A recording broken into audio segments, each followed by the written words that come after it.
je disais juste que j'avais lancé la matinée après le discours d'introduction de Monsieur Thomas Leffler, commissaire général au développement durable, qui a rappelé l'annonce de Madame Barbara Pompili du lancement du réseau des incubateurs de la Green Tech, réseau national qui va permettre de mailler le territoire et de renforcer justement l'ancrage territorial des innovations de la Green Tech. On sait tous, la transition écologique, elle se fait d'abord dans les territoires, d'où l'importance de cette table ronde sur les réseaux d'incubateurs, les startups et l'innovation territoriale, qui sera animée donc par Madame Anne-Sophie Moroni de la French Tech.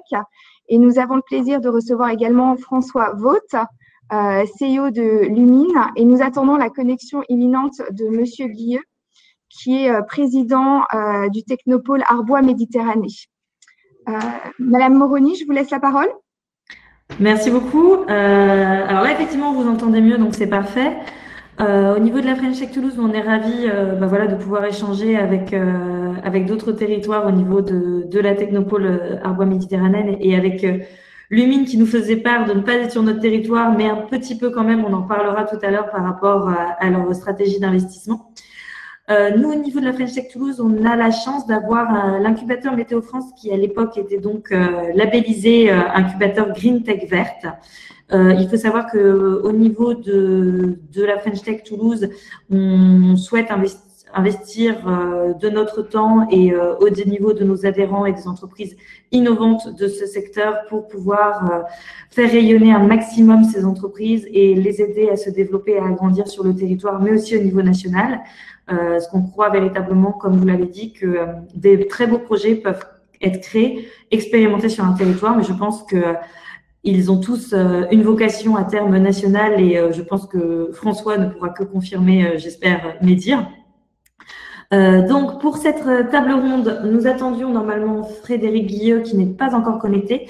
Ce que je vous propose, c'est que peut-être François, pour qu'on puisse un peu positionner l'ensemble des acteurs qui vont prendre la parole, que vous nous fassiez un pitch de 2 minutes de Lumine. Je pense que vous êtes habitués à l'exercice. Nous, pour vous présenter, juste finir de présenter au niveau de la French Tech Toulouse, il faut savoir que c'est une association, on est une association donc indépendante, avec à notre board 8 entrepreneurs innovants de la région toulousaine et donc avec la capacité et la possibilité d'animer l'ensemble du réseau de l'écosystème des entreprises innovantes de la région. François, je vous laisse faire cet exercice que vous connaissez bien de présentation. Eh bien, merci Anne-Sophie. Je tiens à remercier les équipes de la Green Tech Innovation d'avoir choisi Lumine pour animer cette table ronde. Alors nous, les réseaux d'incubateurs, quelque part, ça a été un petit peu les fondations de notre société. Je vais déjà présenter Lumine en 2 mots et après j'introduirai pourquoi on est très content d'être dans ces différents incubateurs. Donc Lumine est une start-up, je dirais plutôt aujourd'hui une scale-up. Ça fait 5 ans que nous existons. Nous avons dépassé les 600 000 € de chiffre d'affaires. Nous avons fait une première levée de fonds avec un fonds de crowdfunding toulousain. C'est pour ça que nous sommes un petit peu toulousains par procuration, même si nous sommes situés historiquement dans la région sud, Provence-Alpes-Côte d'Azur. Donc, notre métier, historiquement, c'est faire de l'éclairage public issu du solaire, totalement autonome. Et au bout de 5 ans de R&D, nous avons diversifié notre activité.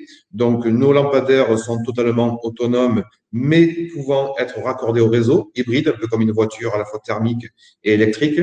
Et toutes nos technologies que nous avons développées pour cet usage final, qui est d'apporter un service d'éclairage dans l'espace public.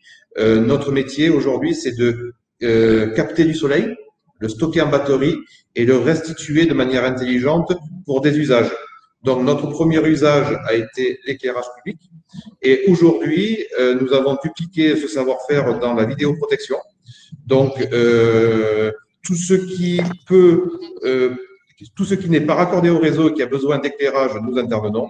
Tout ce qui doit être vidéoprotégé et où il n'y a pas de réseau électrique et télécom, nous intervenons. Je donne un exemple très précis qui fait un peu l'actualité en ce moment. dans nos campagnes, les chevaux se font massacrer et mutilés, eh bien, nous pouvons aider les éleveurs de chevaux, les centres équestres, pour mettre une caméra à l'autre bout de la propriété et les protéger. Voilà, donc notre métier, c'est d'éclairer, de protéger, et désormais, je vois que Frédéric nous rejoint, de nous incuber, et telle une auberge espagnole, c'est apporter et se nourrir de cet échange. Voilà, en Merci beaucoup. C'est pas mal, exactement. Merci beaucoup, François, pour cette présentation. Donc, on est ravis d'accueillir Frédéric Guilleux, donc directeur général du Technopôle Arbois Méditerranée. Vous arrivez à point nommé puisque on en était aux présentations. Donc, ce que je vous propose, c'est de vous présenter et de nous présenter peut-être, alors l'exercice inversé, d'habitude c'est les startups qui pitchent, mais de nous présenter peut-être en 1 ou 2 minutes les activités du Technopôle. Alors, Frédéric est là, mais on l'entend pas. Ah, Frédéric, on vous a retrouvé.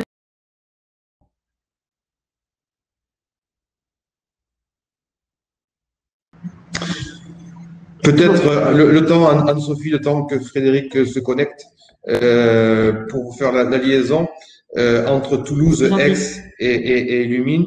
C'est donc nous avons fait une première levée de fonds avec WeSeed, qui est un fonds de crowdfunding toulousain. Nous sommes en pleine 2e levée de fonds, et si nous avons été mis avec des gens de Toulouse, qui est très loin pour nous, non je plaisante, c'est grâce à la Green Tech verte. Et c'est grâce à la Technopôle de l'Arbois. Donc, le triangle magique de l'innovation territoriale, c'est Paris, Toulouse, Aix. Voilà le triangle magique. À toi. Sur l'innovation environnementale, bah écoutez, c'est un plaisir de l'entendre. Est-ce qu'on a récupéré Frédéric? Je le vois qui bouge. Si c'est pas, allez-y Frédéric. Et on ne vous entend pas. Alors,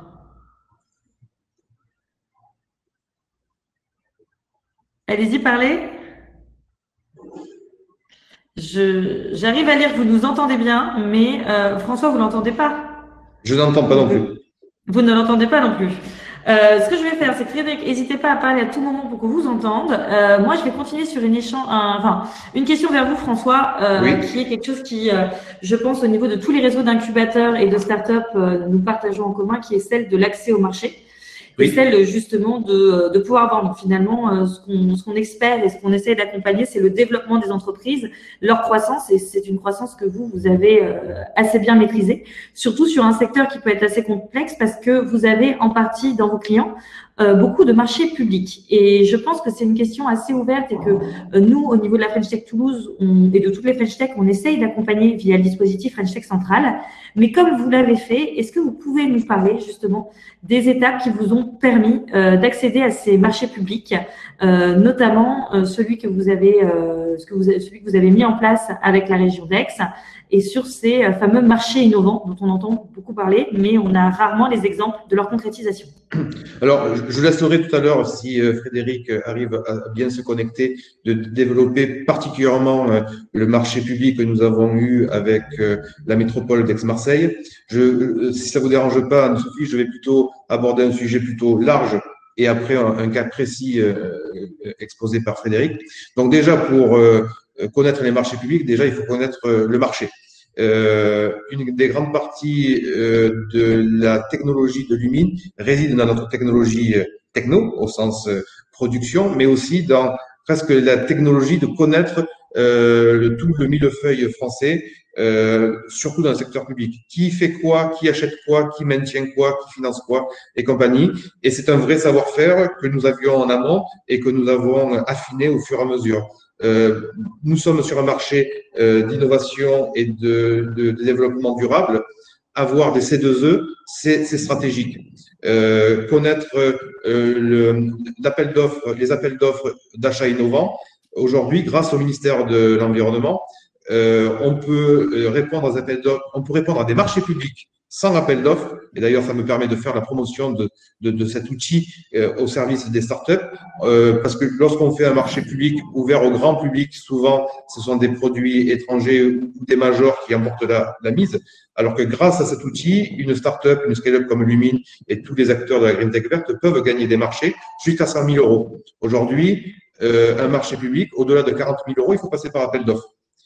Grâce à l'achat innovant, on peut aller jusqu'à 99 000 euros, en gros jusqu'à 100 000 euros. Et donc ça, c'est un vrai atout. Et après, grâce à des acteurs de l'équipe de la Green Tech verte et autres, c'est connaître les marchés, la mise en relation avec les acteurs publics. Et après, c'est un travail de longue haleine, répondre aux appels d'offres, être au bon moment, avoir l'information, la recouper. Et ça s'appelle le réseau. Et Lumine s'appuie sur plusieurs strates de réseau. Je serais tenté de dire que la Technopole de l'Arbois est un réseau de réseaux, puisque nous sommes membres de Cap Énergie, qui est un pôle de compétitivité sur l'énergie, qui est peut-être le plus dynamique en France. Là, je fais un peu du provençalisme, mais j'en suis convaincu. Et ce pôle est dans la Technopole. Et au sein de la Technopole, il y a d'autres clusters, EA, éco-entreprises. Et il y a la cleantech si Frédéric arrive à se reconnecter, c'est Frédéric, quelque part, un peu le chef d'orchestre de tous ces acteurs-là. Donc, le réseau des réseaux, c'est Frédéric. Je te laisse, voilà. Merci François, ça y est, je crois que tu as présenté le Technopole de l'Arbois et la pépinière cleantech. Voilà. Il n'a pas tout présenté, mais en tout cas, il a fait la main de vous représenter en même temps que son intervention, le temps que vous vous connectiez, et c'était très appréciable. Merci François. Du coup, on va retourner un petit peu en arrière sur les présentations. Frédéric, ce que je vous propose, donc, c'est ce petit travail de pitch d'1 ou 2 minutes pour vous présenter le Technopole. Avant que vous ayez vous aussi le droit à la question sur les marchés innovation et leur accès pour les startups innovantes et comment justement les réseaux d'incubateurs ou les réseaux tels que la French Tech peuvent aider à l'accès à ces marchés pour nos startups innovantes territoriales. Bien sûr, merci beaucoup. Désolé pour ce contretemps. Donc effectivement, je suis le directeur du premier technopole de France qui a été dédié à l'environnement, qui est le technopole de l'Arbois, qui est sur la métropole Aix-Marseille-Provence, à Aix-en-Provence. Technopole, c'est une opération dans laquelle on va concentrer des laboratoires de recherche, des startups, des structures d'aide à l'innovation, comme les pépinières, comme les pôles de compétitivité ou certaines d'autres structures. Et effectivement, notre sujet, c'est de travailler sur l'accueil et le développement de jeunes entreprises innovantes et les conduire jusqu'à l'industrialisation de leurs innovations. Donc sur le Technopole, on accueille en pépinière 44 startups et on a 8 hôtels d'entreprise en gestion qui en accueillent 38, plutôt scale-up cette fois-ci, après être sorti de la pépinière, avoir fait 5 ans en pépinière. Et il est vrai que historiquement, on est l'un des représentants de la Green Tech verte dans le sud de la France. Et bien entendu, comme Lumine, comme Kista, comme Ombrea, comme IC Labs, comme Protecto, et je pourrais en citer d'autres, Biopooltech et d'autres, on a pas mal d'entreprises innovantes qui travaillent effectivement dans les sujets de l'écologie qui sont implantés ici sur le Technopole à Aix-en-Provence. Donc notre métier, je vous le disais, c'est d'accueillir bien entendu ces organismes depuis le plus jeune âge jusqu'à la pré-industrialisation et les accompagner dans le parcours résidentiel de ces structures. Mais ça, c'est un peu la partie émergée de l'iceberg, mais le plus important, c'est de faire en sorte que ces entreprises puissent être accompagnées sur des questions juridiques, sur des questions d'aller chercher effectivement de l'argent, en termes de développement économique, levée de fonds, d'aller essayer de financer leurs innovations et de travailler avec les laboratoires de recherche qui sont présents sur notre Technopole, puisqu'il y en a une douzaine sur le site, et de travailler à la promotion économique via des concours, des salons et tout ce qui participe à la connaissance de leur savoir-faire et de leur technologie. Merci beaucoup Frédéric. On parlait accompagnement, donc on va enchaîner sur la question qui avait été posée à François et du coup sur justement aider sur l'administratif, le juridique, l'ensemble des étapes qui aident une entreprise à accéder à son marché. On sait que dans l'environnement, beaucoup des marchés, une partie des marchés sont des marchés publics, donc on a commencé rapidement à parler à François justement son accès au marché et sur les marchés innovants. Est-ce que vous pourriez nous dire deux mots, voilà, des étapes qui ont permis à Lumine et comment vous avez accompagné Lumine dans cette concrétisation d'un marché innovant avec Aix-Marseille? Alors effectivement, d'ailleurs, rendons à César ce qui appartient à César, c'est que cette dynamique autour des marchés publics innovants et la connaissance en fait de ce dispositif, on le doit à la fois à Lumine et à la fois à la Green Tech verte. C'est-à-dire que depuis maintenant 2 ans, il y a une expérimentation qui a été lancée en France qui permet en fait de travailler avec des sociétés qui ont un caractère très innovant à faire valoir et de travailler de gré à gré avec elles.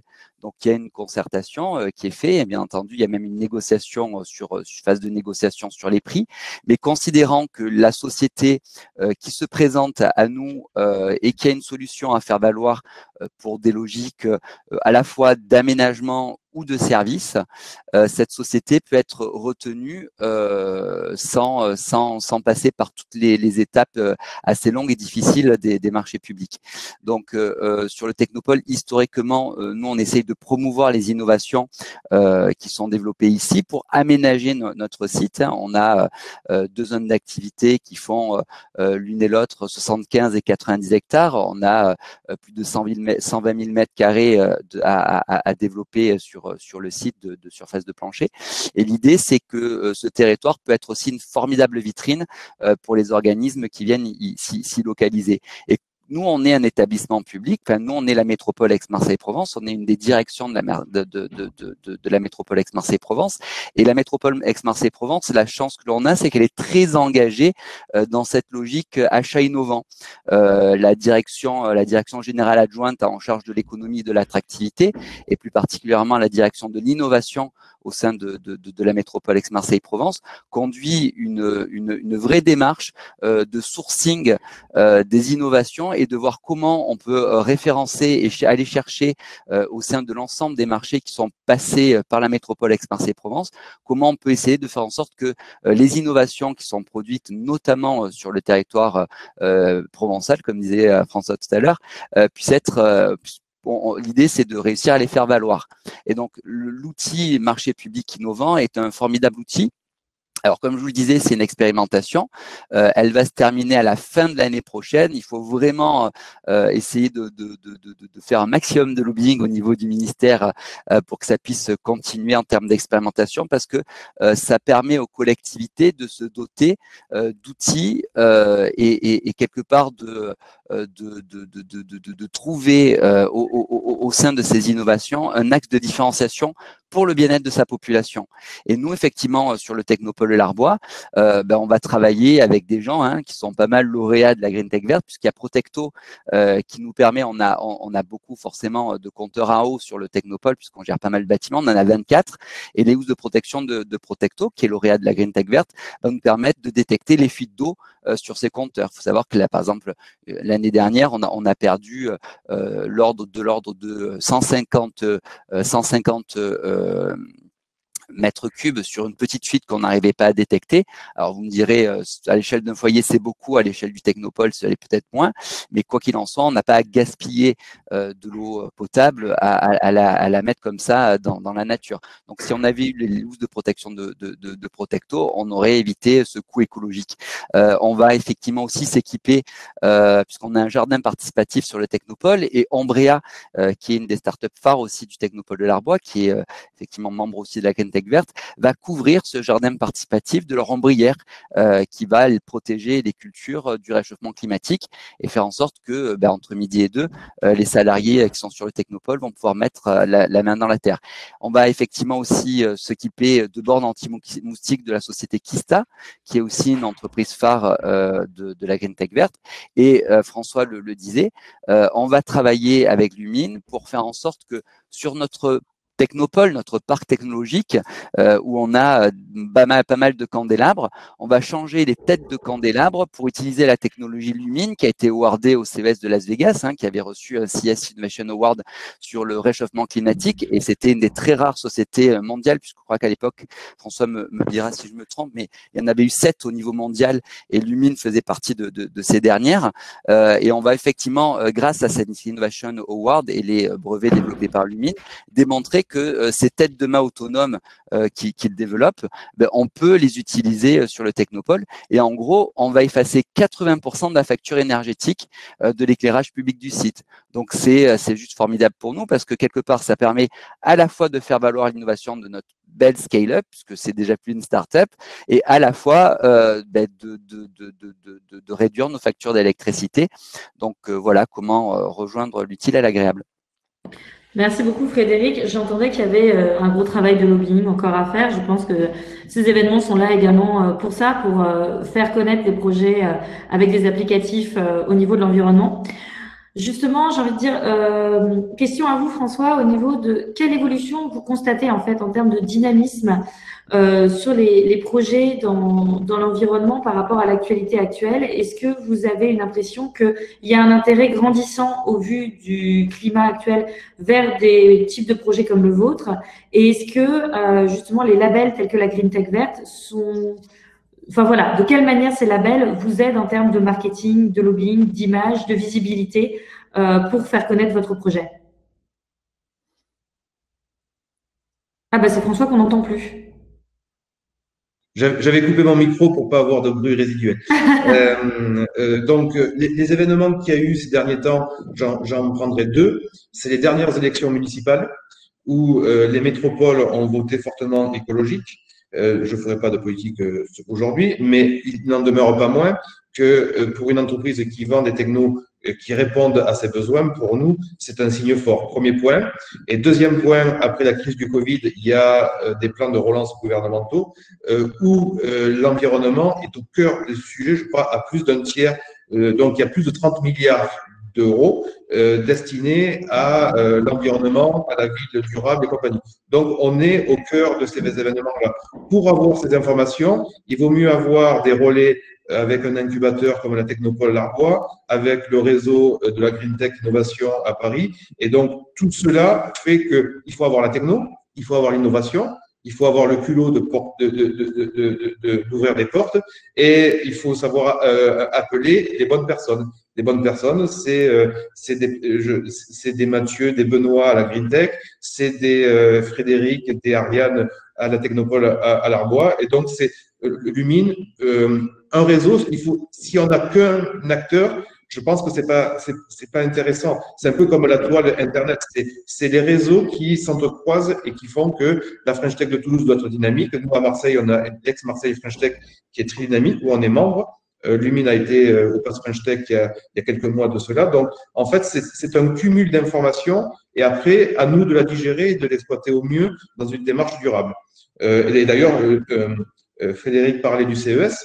Sans la techno de Lumine, il n'y aurait pas eu de Ward, mais sans l'accompagnement marketing, de communication, avoir du savoir-faire, c'est bien, mais le faire savoir, c'est mieux. Et sans la Technopole de l'Arbois, déjà, on n'aurait pas été présent au CES à Las Vegas et on n'aurait pas eu le Ward. Et nous, en interne, on a une personne, Thibaut, pour ne pas le nommer, qui a mené le projet. Et donc, c'est ce travail d'équipe qui a fait que nous avons eu une réussite. D'ailleurs, le titre de la table ronde, c'est Réseau d'incubateurs, start-up et innovation territoriale. Je tiens à préciser, à féliciter Frédéric qui est modeste, c'est qu'à l'Arbois, se passe un petit peu ce qui s'est passé il y a 30-40 ans à Sophia Antipolis, dans la région niçoise, autour de l'électronique et de l'informatique naissante, sur la montagne de l'Arbois. Et pour tous les internautes qui nous écoutent et qui ne connaissent pas forcément Aix, entre la ville d'Aix, la montagne de Cézanne, cette victoire, et la gare Aix-TGV, il y a une montagne qui s'appelle l'Arbois. Et sur cette montagne, il y a la Technopole, il y a The Camp, il y a plusieurs acteurs. Et donc, c'est là que c'est un des hotspots français, même mondiaux, où la ville de demain se dessine. Et d'ailleurs, et pour exemple, je pense que c'est là où il y a la plus grosse concentration de Ward CES au monde. Peut-être Frédéric Épine du chef. Donc, voilà. Donc, je veux dire par là que, pour répondre à votre question, Anne-Sophie, je pense que les incubateurs doivent s'inscrire dans une continuité de plusieurs incubateurs, en fait. Frédéric, justement, quelles sont vos relations avec les autres réseaux d'incubateurs? Alors, notamment, vous allez pouvoir, je pense, déjà commencer de parler de ceux de la Green Tech Verte, mais justement, l'ancrage territorial, voire derrière l'impact national via ces labels ou via l'ensemble des réseaux sur lesquels vous êtes présent, soit via les réseaux de recherche, soit effectivement via ceux des French Tech. Je salue mes collègues de Marseille et Montpellier qui sont sur le bassin méditerranéen, avec lesquels on collabore également. Ben, c'est vrai qu'il y a un travail qui est fait au niveau de la Green Tech verte qui est de mailler et de faire en sorte que ce réseau puisse se connaître et travailler ensemble et porte des actions communes. Notamment, ce qui était très intéressant il y a quelques mois de ça, c'est le fait d'organiser des sélections de startups qui concouraient effectivement pour entrer dans la Green Tech verte. Et il y a un comité qui s'est déroulé sur le Technopole de l'Arbois et on a eu plaisir à accueillir nos collègues voisins de Montpellier, et notamment qui développe un projet qui s'appelle la Cleantech Valley, qui est lié en fait à la loi faisant en sorte que les centrales à charbon vont fermer prochainement en France, et il porte un très beau projet effectivement de vallée autour des Cleantech, et c'est l'occasion effectivement de montrer que tous ensemble, on n'est pas du tout concurrents en fait sur le territoire, on porte une cause commune qui est une cause un peu d'intérêt général. Certes, on sert le développement économique du territoire et l'emploi du territoire, mais plus largement la cause, c'est la cause environnementale, et c'est comment développer des technologies et comment travailler ensemble pour que ces technologies puissent se maturer, trouver leur marché et fassent du bien à la planète. Alors fassent du bien localement, puis nationalement, puis effectivement au-delà de nos frontières. Et je trouve qu'il y a un très beau travail qui est fait effectivement par l'équipe d'animation de la Green Tech verte, de façon à ce qu'on se connaisse mieux et qu'on puisse ne serait-ce que partager effectivement nos expériences et mutualiser les bonnes pratiques. Il y a pas mal d'initiatives communes comme ça, et c'est vraiment très très intéressant. Historiquement, on parlait de la French Tech, il y avait quelque chose qui avait été lancé, qui était un petit peu les prémices de ce que l'on retrouve aujourd'hui au sein de la Green Tech verte, c'est les réseaux thématiques de la French Tech. Donc, il était sorti un réseau thématique qui s'appelait Clean Tech Mobility, lorsque Emmanuel Macron d'ailleurs était ministre de l'économie. Ces réseaux, finalement, se sont un petit peu endormis et, à mon avis, se sont arrêtés de fonctionner. Mais c'était assez intéressant puisqu'en fait, l'initiative, elle était bottom-up. Elle était, vous, territoire, essayez de candidater sur des thématiques et nous, après, on va vous labelliser. Donc, 8 thématiques étaient sorties, passant par l'IoT, la santé, et comme je disais, il y avait un réseau autour des clean tech, et de mémoire, il y avait eu 7 à 8 réseaux formés autour de l'environnement, ce qui montrait vraiment qu'il y avait un vrai potentiel en France, et que quelque part il fallait montrer que ce secteur de l'environnement, ce secteur des clean tech était un savoir-faire français, et que au-delà du discours, sur le terrain, il y avait à la fois effectivement de la connaissance, de la science avec les laboratoires de recherche, puisque en France on est quand même très bon sur ce sujet-là, et à la fois, et aujourd'hui de plus en plus, un secteur d'activité qui était naissant, et plus que naissant, qui était présent. Il faut savoir que c'est France Invest qui a sorti ces chiffres-là. Mais en 2016, 600 millions d'euros étaient investis en France dans les startups clean tech. En 2019, c'était 1,2 milliard. Donc, on voit effectivement une progression assez phénoménale, où on voit que finalement, les clean tech arrivent à se placer entre, notamment en termes de temps d'accès au marché et d'intensité capitalistique, entre le numérique, où globalement, il nous faut un ordinateur, une tête bien pensante, et on arrive à développer une appli intéressante, et un temps d'accès au marché et une intensité capitalistique très forte que sont les biotech ou les medtech, où là, on arrive à sortir des médicaments à 10-20 ans. Donc, les clean tech, effectivement, ça demande effectivement quelques précautions d'accès au marché, mais on est à peu près au milieu, et l'intensité capitalistique est à peu près moyenne aussi, de quelques millions d'euros.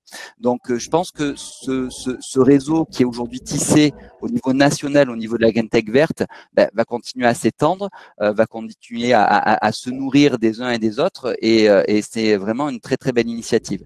Après, localement, c'est vrai que sur Aix-Marseille-Provence, historiquement, je vous disais, on a tissé ce réseau Clean Tech Mobility, et que ce soit depuis l'incubateur universitaire Impulse jusqu'à la chambre de commerce, en passant par les pôles de compétitivité. François le citait parce qu'il en est aussi administrateur du pôle de compétitivité Cap Énergie. Moi, je suis secrétaire et cofondateur du pôle de compétitivité Safe Cluster. Donc, tous ces acteurs sont là pour sourcer les innovations qui se passent sur le territoire et faire en sorte qu'on ait un continuum d'accompagnement une chaîne d'accompagnement pour que chaque porteur de projet trouve dans des logiques qui sont bien spécifiques. Les pôles de compétitivité, c'est le financement d'innovation. Les incubateurs, c'est effectivement le transfert avec la recherche et bien entendu avec tous les outils de valorisation des universités. Donc, chacun travaille ensemble pour le développement effectivement des projets et faire en sorte qu'on passe vraiment d'une start-up à une entreprise, comme je disais tout à l'heure, et je citais Lumine, comme une scale-up, où là, on crée vraiment des emplois, là, on a vraiment des innovations à vendre et une belle industrie derrière. Je vous remercie Frédéric, je vais rebondir sur deux choses. Effectivement, ce qui est intéressant sur les réseaux, notamment territoriaux, c'est que souvent on a tous des doubles casquettes et ces doubles casquettes nous permettent effectivement de faire des relations, de tisser les relations assez rapidement pour répondre aux différents enjeux et différentes problématiques que peuvent avoir les entreprises innovantes de notre territoire pour accélérer plus vite ou pour expérimenter relativement rapidement. Ça a été votre cas avec le Technopôle où vous étiez aussi finalement dans les directions d'achat de Aix-Marseille, donc avec une connaissance des marchés innovants. Et c'est le cas effectivement sur les pôles de compétitivité avec les liens avec la recherche ou le financement. Et donc, mon deuxième point se porte effectivement sur le financement, parce que les réseaux doivent aussi servir à ça pour la croissance des entreprises jusqu'à l'accès au marché. François, vous nous avez dit que vous étiez justement en pleine levée de fonds. Revenons un petit peu sur cette levée de fonds, sur les étapes de cette levée de fonds.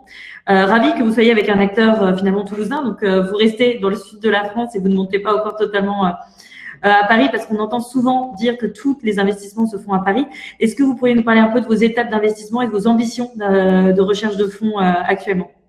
Alors, nous avons prévu il y a 2 ans une levée de fonds de 1,2 million.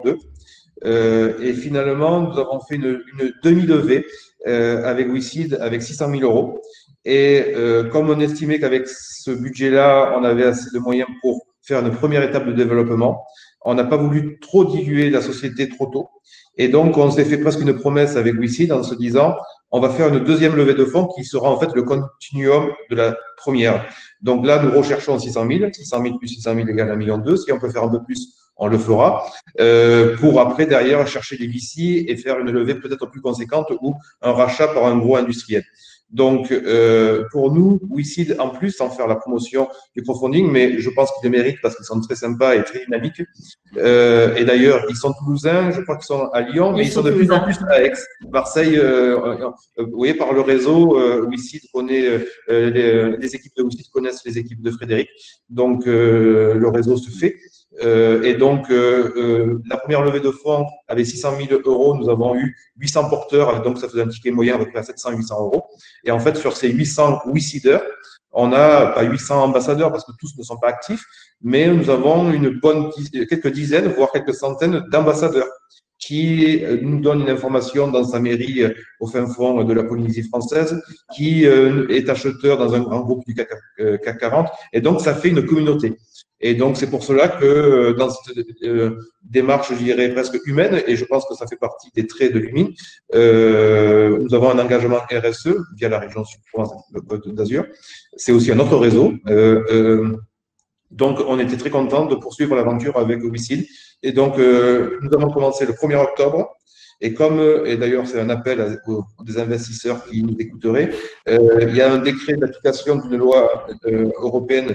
Non, il y a un décret européen où il y a eu l'application en France, où on passe de 18 à 25% de défiscalisation sur l'exercice 2020. Donc, notre levée va se passer du 1er octobre au 13 décembre pour que les fonds puissent arriver avant le 31 décembre et pour que les investisseurs puissent avoir leur défiscalisation ad hoc. Donc, ça veut dire pour quelqu'un qui met 100 euros, en fait, de sa poche, il met que réellement 75 euros. Donc, c'est quand même intéressant. Et l'État français, toujours sans faire de politique, aujourd'hui, a une démarche proactive pour les entreprises et particulièrement les startups dans l'environnement. Donc, on coche toutes les cases et c'est pour cela qu'on estimait que c'était le bon moment pour en plus s'armer en période d'incertitude économique, mais la crise en chinois, c'est danger et opportunité. Donc, les dangers, il faut les assumer et les opportunités, il faut les saisir. Donc, c'est pour cela qu'on accélère le développement de Lumine via cet investissement, cette deuxième levée de fonds WeSeed. Voilà. Je vous remercie. On arrive à la fin de notre échange. C'était un plaisir de vous rencontrer. Voilà, la force des réseaux, c'est aussi que via le réseau de la Green Tech Verte, la French Tech Toulouse rencontre le Technopôle d'Arbois Méditerranée. Et en fait, on avait un lien via Lumine. Donc, je ne doute pas que les collaborations continuent, du moins en tout cas je le souhaite. Pour finir cet échange, une question à vous deux. Donc vous aurez chacun, disons, 2 minutes puisqu'il nous reste 6 minutes 42. Quelles sont finalement vos attentes? Vraiment, qu'est-ce qui pour vous doit être encore accéléré, dynamisé, amélioré sur justement les accompagnements qui existent, que ce soit incubateur ou le rôle des capitales French Tech, des technopoles ou des labels comme celui de la Green Tech. Qu'est-ce qui manque finalement? Est-ce qu'il manque un outil ou qu'est-ce qui doit être accéléré ou dynamisé? Frédéric? Effectivement, alors le vrai sujet et la French Tech peut être très importante dans ce rôle-là. Je pense que c'est le lien entre toutes les structures d'aide à l'innovation. C'est-à-dire que, alors, ça dépend sur chacun des territoires, mais je pense que les territoires qui sont des territoires comme la métropole Aix-Marseille-Provence sont des territoires bien dotés. Aujourd'hui, il existe beaucoup, et est-ce que ça a été une mode, en tout cas beaucoup d'accélérateurs qui sont un petit peu les derniers arrivants en termes d'accompagnement des entreprises. Et je pense qu'un porteur de projet, notamment qui viennent de l'international, quand il vient sur le territoire, il peut se demander qui fait quoi. Donc, je pense qu'il y a un vrai sujet qui est d'essayer de rester sur ces cœurs de compétences, de faire en sorte que quand on est un incubateur, notre métier soit pas, ou quand on est une pépinière d'entreprise, notre métier soit pas la formation. Il y a des organismes qui sont spécialisés sur l'accompagnement à la formation pour les entreprises, ce qui ne veut pas dire qu'on ne va pas faire de sensibilisation, mais je pense que donner de la visibilité système, c'est un véritable enjeu.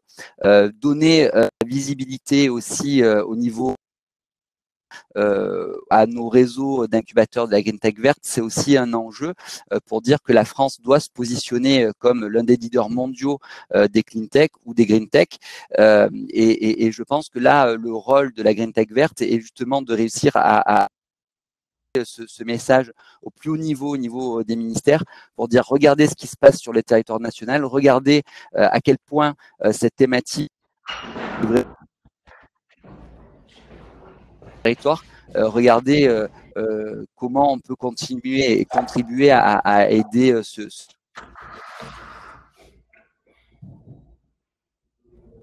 un réseau en émergence, c'est quand on se compare à des grands pays comme l'Allemagne ou l'Australie, la France fait vraiment figure de très grands candidats, et je pense qu'il y a des études qui sont sorties qui montrent que on fait partie du top du classement, mais qu'on n'est pas encore vraiment sur le podium, et que cet effort qui pourrait partir de Paris pourrait nous permettre de l'être. Voilà, je pense que rendre visible l'écosystème à des porteurs de projets, rendre visible la thématique des Clean Tech au niveau national, c'est merci Frédéric, c'est parfait. Sur lesquels François, on peut travailler. Je n'ai rien à rajouter par rapport aux propos d'incubateur que vient de formuler Frédéric.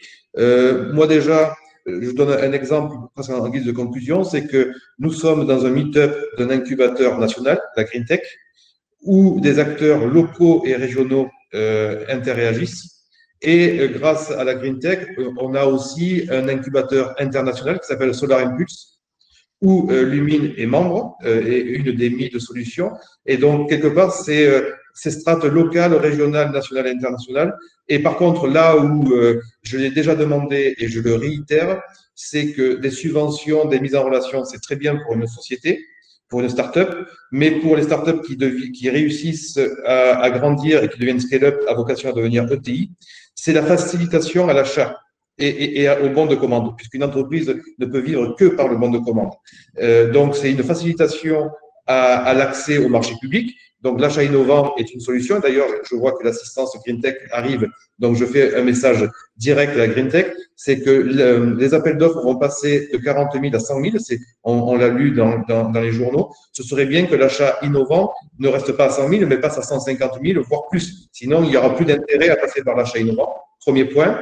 Et deuxième point, dans les appels d'offres ou dans les marchés publics, c'est rajouter des points aux sociétés qui sont labellisées French Tech, Green Tech et compagnie pour gagner des appels d'offres. Si je suis en concurrence avec une société, une major allemande, italienne, un importateur de produits asiatiques, quelle est ma plus-value? Et je pense que dans les points d'achat il faudrait qu'il y ait une rubrique innovation, labellisation Green Tech et compagnie, que quelque part, en dehors de l'aspect humain et relationnel, que ces labels, quelque part, soient monnayables et soient une vraie valeur ajoutée. Parce qu'à un moment donné, si vous voulez que les startups vivent, il faut que le produit existe et qu'il soit bon et qu'il réponde à un marché, certes, mais qu'on ait une plus-value environnementale et une plus-value, je dirais, grâce à ce réseau. Lumine versus un importateur chinois, je fais moins de CO2. Donc, où est ma valeur ajoutée? Et peut-être que sur quelques points, je vais perdre le marché, donc du chiffre d'affaires, donc des emplois. Donc, si en période de crise, on veut être innovant sans que ça alourdisse la facture des Français, je ne demande pas de subvention, je demande une facilitation à l'achat public, tout simplement. Merci beaucoup, François. Merci beaucoup. Vous faites une transition naturelle puisque la seconde table ronde de la journée parlera justement du levier de l'achat public. Donc, merci beaucoup, Monsieur Vaught. Vous avez fait la transition pour moi. C'était pas préparé. Donc, je tenais vraiment à vous remercier tous. Anne-Sophie Moroni de la French Tech pour avoir animé d'une main de maître cette table ronde, Monsieur Vaught et Monsieur Guilleux pour avoir donné votre point de vue vraiment de terrain.